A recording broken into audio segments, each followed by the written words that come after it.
एकीकडं आमच्यासारखे काही मोजके लोक आम्ही जरी जिंकलो असलो तरी मला दुर्दैवाने खेद व्यक्त करावा लागेल की जिंकण्याचा काहीच आनंद नाही, कारण लोकशाही मारून टाकलेली आहे.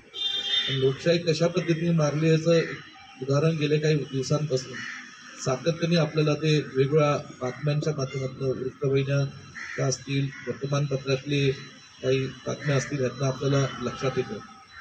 अनेक म्हणजे एखाद्या गावामध्ये एखाद्या बूथमध्ये मतदानापेक्षा जास्त मतं काउंटिंग झालेली आहे.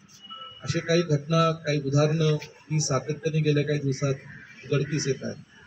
त्याचबरोबर ईव्हीएम बाबतीत सातत्याने शंका व्यक्त केली जाते आणि त्या ईव्हीएम मशीनमध्ये नेमकं कशा पद्धतीने तफावत होते. उदाहरण जे नांदेड लोकसभेची आत्ताच पोटनिवडणूक झाली, जी महाराष्ट्राच्या विधानसभेच्या निवडणुकीबरोबर होती. ते साही विधानसभेमध्ये तिथले उमेदवार महाविकास आघाडीचे प्रचंड मताधिक्याने पराभूत होतात. पण तिथे लोकसभेची ही थोडक्यात काही पोस्टलच्या आणि बॅलेटच्या मतपत्रिकांच्या आधारे तिथला महाविकास आघाडीचा खासदार अक्षरशः 1500-2000 मतांनी निवडून येतो.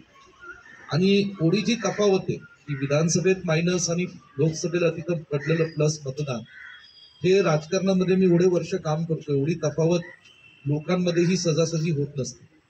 आणि जे काही आज या ठिकाणी सत्तेचा प्रचंड मोठा गैरवापर केला आहे, धनशक्तीचा प्रचंड मोठा गैरवापर जो केलेला आहे, लोकांच्या पैसा घेऊन, महाराष्ट्राच्या जनतेचा पैसा घेऊन वेगळ्या स्कीमच्या माध्यमातून जे काही या ठिकाणी विधानसभेच्या तोंडावर असणाऱ्या पार्श्वभूमीवर जे काही स्कीम्स दिले जात आहेत, त्यातनं महाराष्ट्राच्या सरकारवर कर्जाचं डोंगर उभं केलं जातं. त्यातनं पुढे सरकार आणि सरकारच्या माध्यमातून विकास योजना त्या कशा राबवल्या जातील ह्याच्यावरही फार मोठा प्रश्नचिन्ह. आणि अशा परिस्थितीत जे काही म्हणजे पराभवाची कारणं, त्याचं पक्ष म्हणून, उमेदवार म्हणून सगळेजण आत्मपरीक्षण करतातच.